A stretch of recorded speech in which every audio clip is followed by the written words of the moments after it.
Thanks very much. Alongside Toronto Blue Jays reporter Keegan Matheson of MLB.com. And Keegan, let's talk pitching matchups. Same pitching matchup in Game 7 as we had in Game 3 in Seattle. Shane Bieber goes for Toronto. George Kirby goes for Seattle. It worked out really well for Toronto. Shane Bieber led up that early home run, but settled right in. George Kirby never settled in. He gave up 8 runs, which is actually the most runs ever given up by a Seattle pitcher in the postseason. So I ask you, that was only one game, but who has the advantage in this pitching matchup? I think very clearly Toronto at this point. And I know that Jen, adjustments are going to be part of this, but that's going to be an awfully big adjustment for the Mariners to get back and even up this starting pitching matchup, because the Blue Jays really handled Kirby well last time, and he invited them to.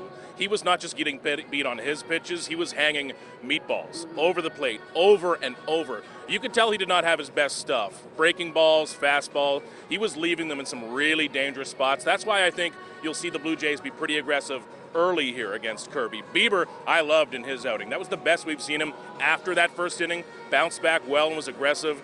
Big advantage, Blue Jays. Bullpens can get a little kooky in a Game 7. Guys can get creative. As far as the bullpen is concerned, John Schneider said all hands on deck. Basically, Shane Bieber is the only pitcher who won't be available in relief because he's starting. But as far as the bullpen goes, how do you see this working out? And could we see a starting pitcher come in from the pen in a high leverage situation? If things get really wacky, maybe. And it's one of my favorite things in postseason baseball, that Madison Bumgarner coming out of the bullpen on short rest. It's so cool when it happens. Probably only an emergency situation today for the Blue Jays. I think ideally they can keep it pretty short to Dominguez, Varland, Hoffman, not getting too wide on that. But Max Scherzer, Kevin Gausman, and the rest of them would be down there if this goes extra innings. If Bieber has a short outing, it could really get interesting. A lot of unsung heroes on this Blue Jays roster. It's kind of comical. We still keep calling them unsung, but we can't stop talking about them. You think of Addison Barger, you think of Ernie Clement, Davis Schneider. There's so many.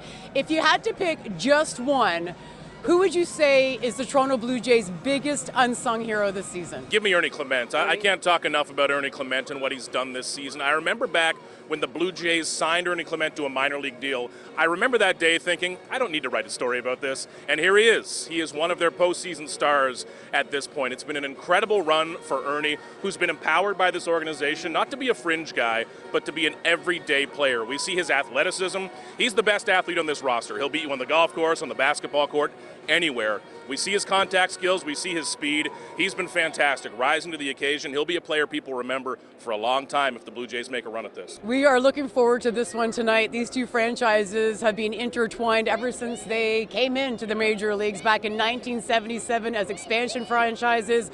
Both of these teams think they're due. The Mariners have never made it to a World Series. For the Toronto Blue Jays, it has been more than 30 years, not since they won it all back in 1993.